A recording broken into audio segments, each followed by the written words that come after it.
Fajn.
With the summit, first of all, I wish you very welcome to all of you once again.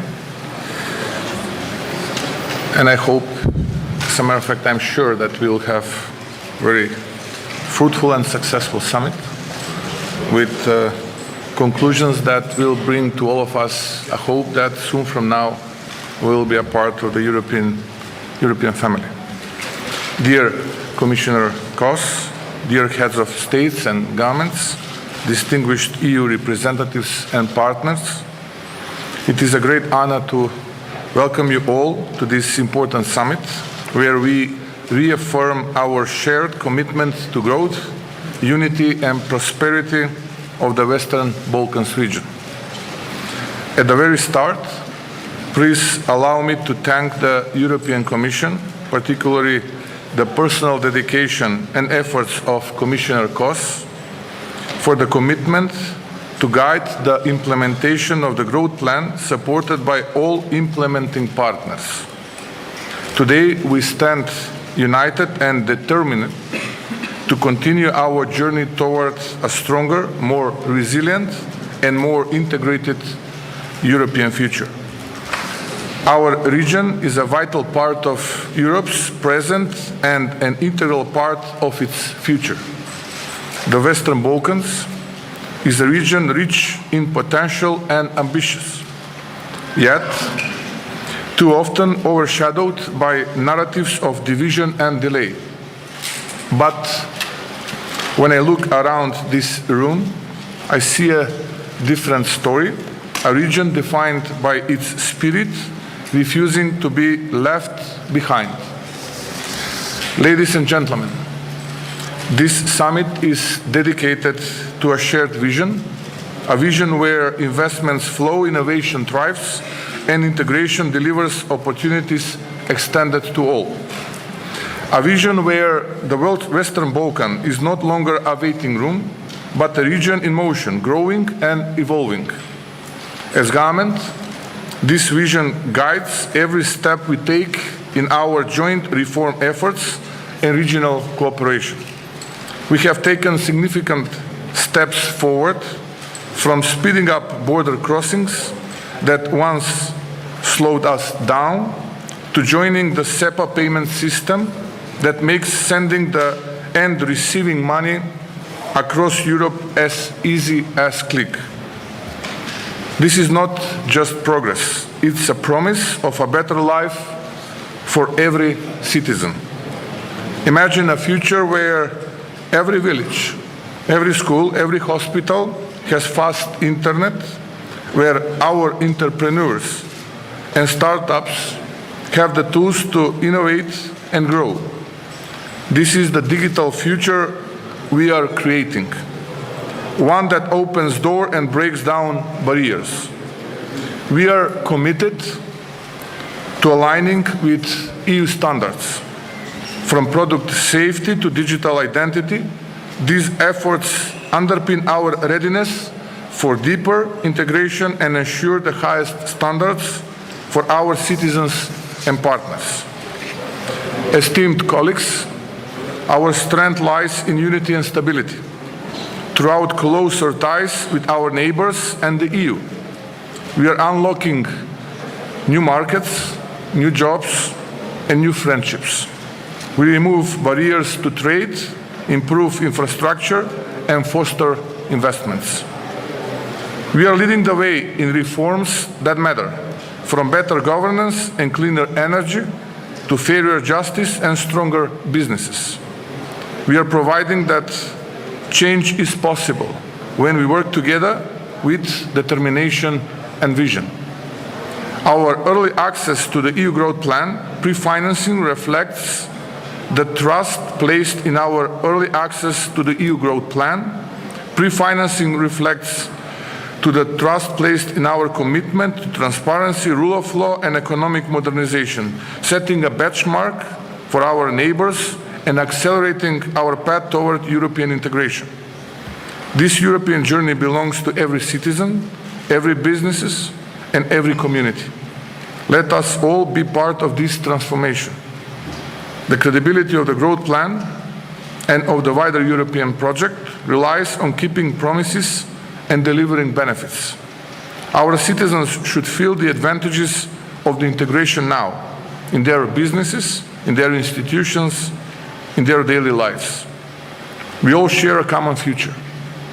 And to ensure stability and unity, we need to work closely as neighbors, as partners, and as a region. So let the summit mark action over promises, progress over delay, to turn the growth plan into reality. Together we can build a strong and connected region that is prosperous, inclusive, and proudly European. Thank you so much. And now I will kindly invite Madam Commissioner, dear Marta, to continue with her remarks. Thank you so much for the attention.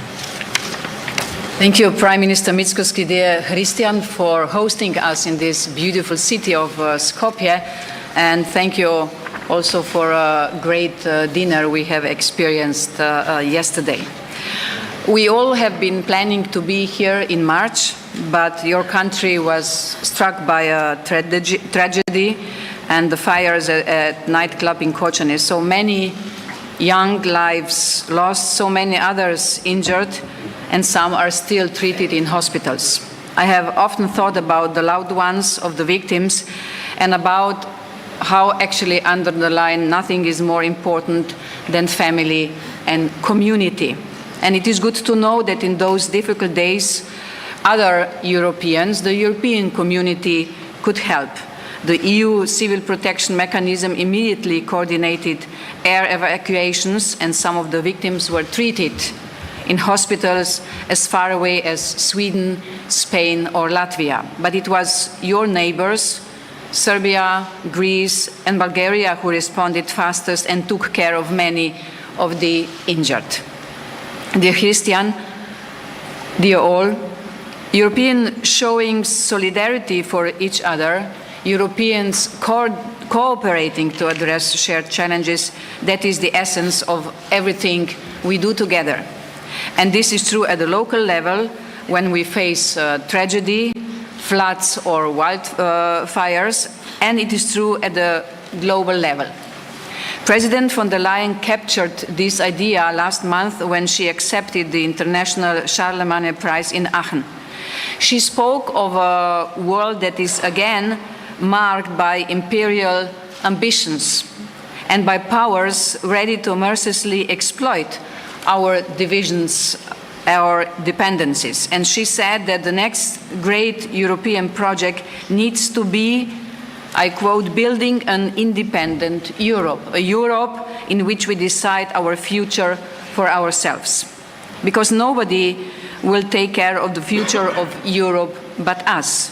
But what will it take to do us that? First, we have to strengthen our competitiveness.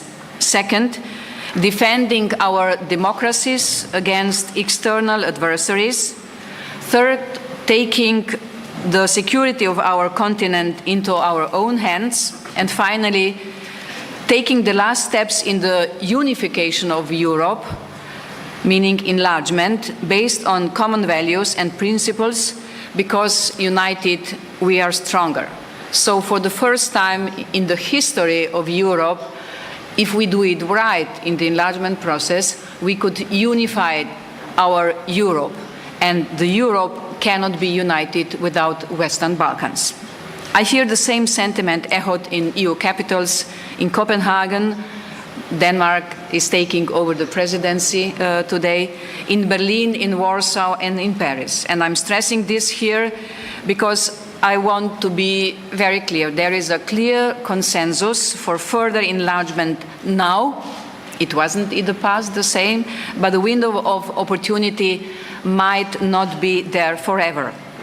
And we are seeing significant progress. Albania, dear Prime Minister Edi Rama, has opened 3 clusters in the last 6 months. Thank you for contributing to the success of the enlargement process. If we go on like this, we will be able to open all the clusters this year. And as I have told you yesterday, I'm looking forward to celebrate opening the last cluster in the autumn time. And last Friday, Montenegro closed yet another chapter. And in Bosnia and Herzegovina, the reform agenda has been adopted, and we are waiting for a new government, Mr. Kurti, to finally really put a lot of energy into the accession process, and we are already moving in Serbia, and I hope we will be able to soon move on. But this is the accession process. Today we are here about the growth plan, and as you have been saying, dear Hristijan, there we are successful. So, I can easily get emotional when I speak about the Western Balkans because this region is very special to me, and that I want to help as many of you as possible to come over the finishing line. I know that fundamental reforms we are demanding from you are not easy. They touch established power structures, they challenge vested interests, and in many ways they demand a profound societal transformation. You've been speaking about this, and they need you, the leaders, to drive that change.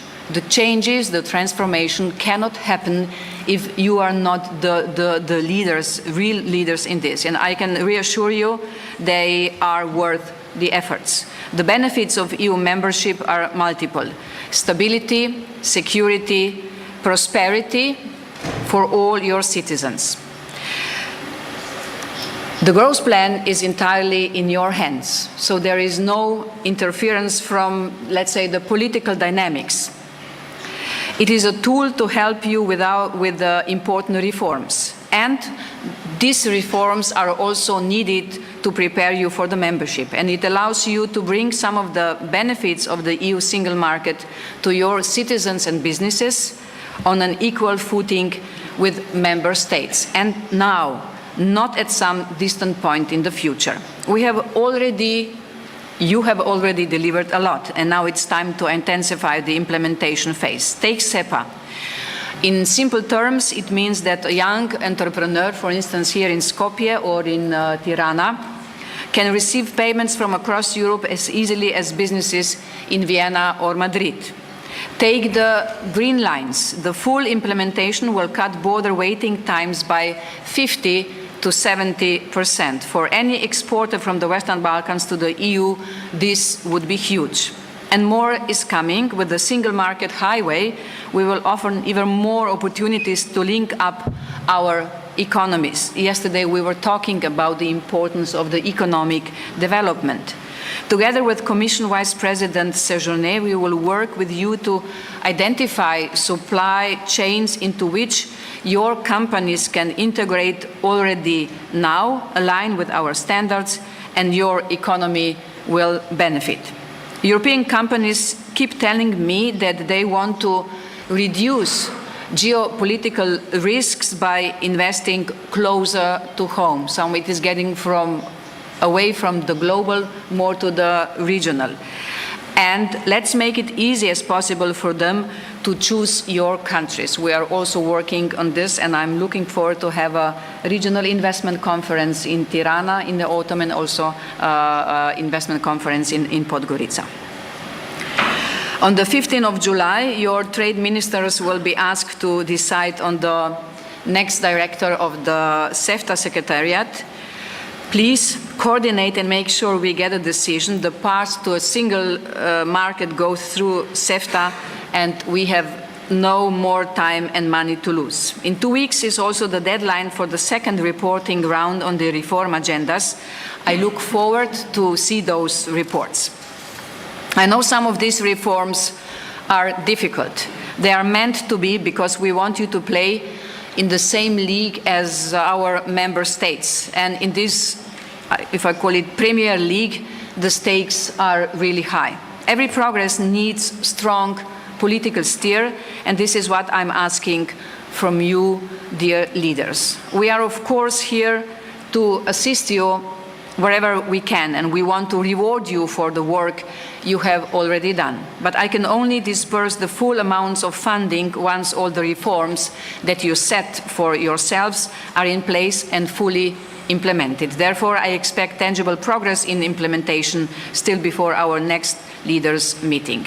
We will make the disbursement for the first reporting round still this month. So of those disbursed funds, at least 50% will go to the projects under the Western Balkans investment framework, and they will help you build roads, train lines, they will finance wind and solar parks, and they will help put in place digital infrastructure we have been discussing yesterday at the dinner, and this is what any competitive economy needs. The growth plan is in your hands, as I have said.